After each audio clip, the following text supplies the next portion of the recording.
Hey, hi, welcome back to the tour and welcome to Harris Hall.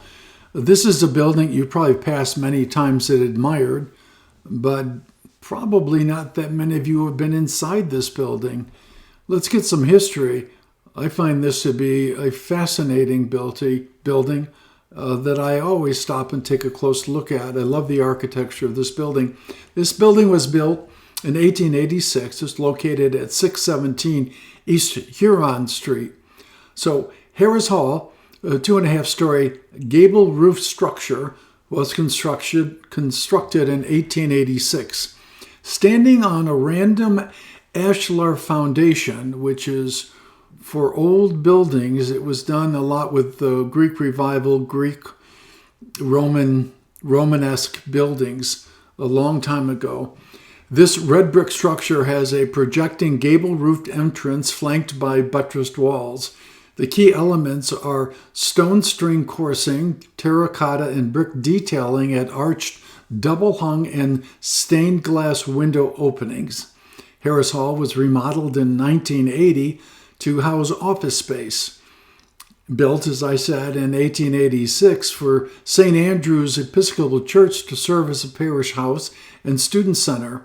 Harris Hall is significant not only for its fine Richardsonian Romanesque design by Gordon Lloyd, but also for its role in Ann Arbor social and cultural life.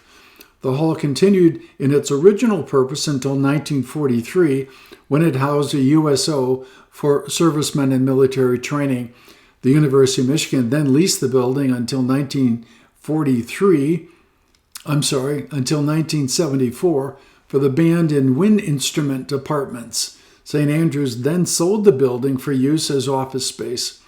Originally named Hobart Hall after the Reverend John Henry Hobart, the first bishop to officiate in what is now the state of Michigan, the building was renamed to honor the memory of Bishop Samuel Harris when he died in 1888, and this is according to local wiki. So comments from people: I do remember Harris Hall, have even been in it. Thanks for posting. Harris Hall is where the St. Thomas boys gathered to hurl snowballs at Ann Arbor High School boys across the street. Great time is when Ann Arbor had only 2 major high schools. Some perspective of 1886. In that year, the pharmacist John Stith Pemberton invents a carbonated beverage that will be named Coca-Cola. And as I mentioned earlier in another video, Coca-Cola at that time actually had cocaine. At this time, Arthur Hines and Company, now Barnes & Noble, is founded in New York City. Emily Dickinson dies at the age of 56. Such productivity and beautiful prose to pass at such a young age. Anti-communist sentiment results in riots in Seattle, and the United States Congress overwhelmingly passes the Civil Rights Act of 1866, the first federal legislation to protect the rights of African Americans. U.S. President Andrew Johnson vetoes the bill on March 27th, and Congress overrides the veto on April 9th.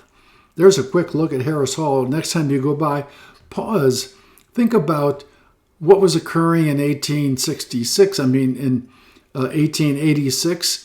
Enjoy the architecture of this building and the fact that it's still there. It has not been torn down as so many of our beautiful buildings, unfortunately, and our historic buildings have been. So as always, if you want to be notified when there's a new release of an iconic location, just hit the subscribe button. And as always, thank you so much for tuning in. All right, thank you.